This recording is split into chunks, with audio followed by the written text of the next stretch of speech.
Hello, magandang gabi. Welcome po sa ating Omani Cooks. Kumusta po kayo? At dahil nga po nag-request ang aking mga anak ng hapunan, ang lulutuin ko po ngayon ay sinigang na baboy. Ito na po ang sangkap ng ating sinigang na baboy. Gabi, isang piraso, okra, sitaw, siling haba, talbos ng kamote, sibuyas, kamatis, at 3 pirasong pork chop. Tanggalin po natin ang taba kasi hindi naman mahilig yung mga anak ko sa taba. Iprito po natin to para mapakinabangan.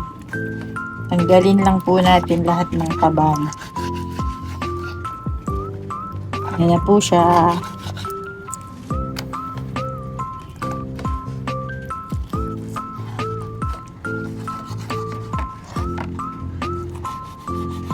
Yan. Maglagay po tayo ng 3 baso tubig.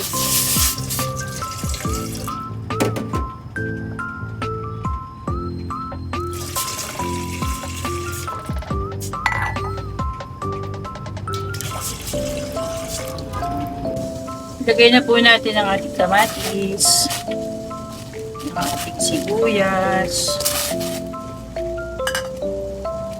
ating gabi para lumambot. Sabay na po natin.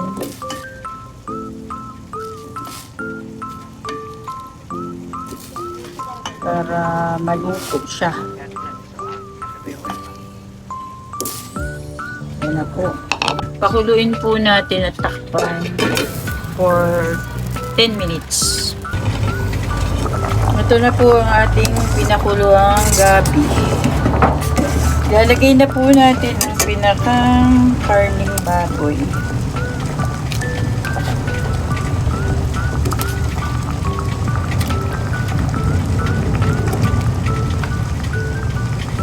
Takpan po ulit natin para pag naluto, nalagay na natin ang gulay.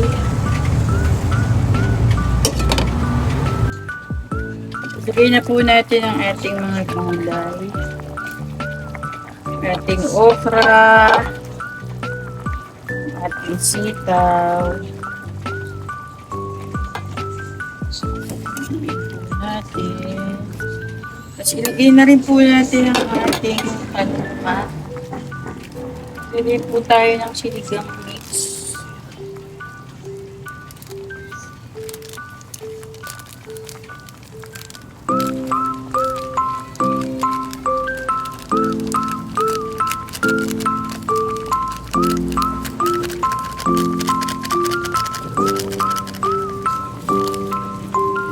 Iluin po natin, tikman kung maasim na siya.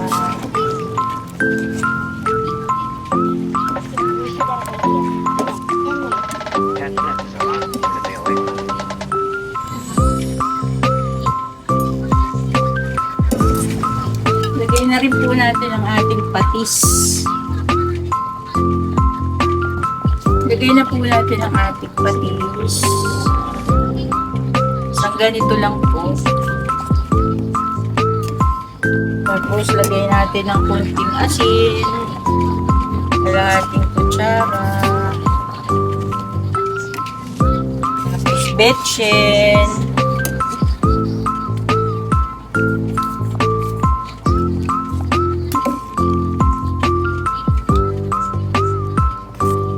Lagay na rin po natin ang ating siling haba. At ang ating talbos ng kamote.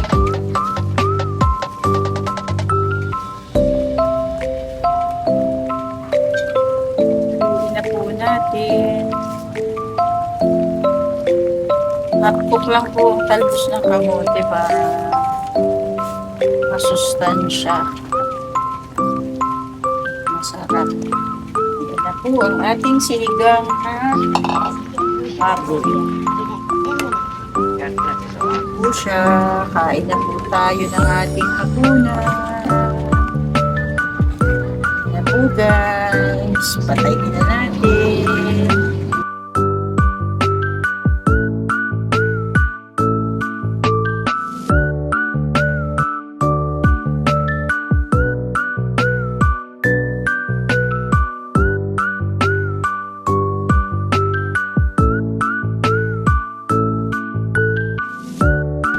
Hello mga kaumuni, magandang gabi, kain po tayo. Kung nagustuhan niyo po ang aking menu for today, paki-like, share, and follow po. Paki-subscribe na din po ang ating Umuni Cooks sa YouTube po. Goodbye, see you next reel.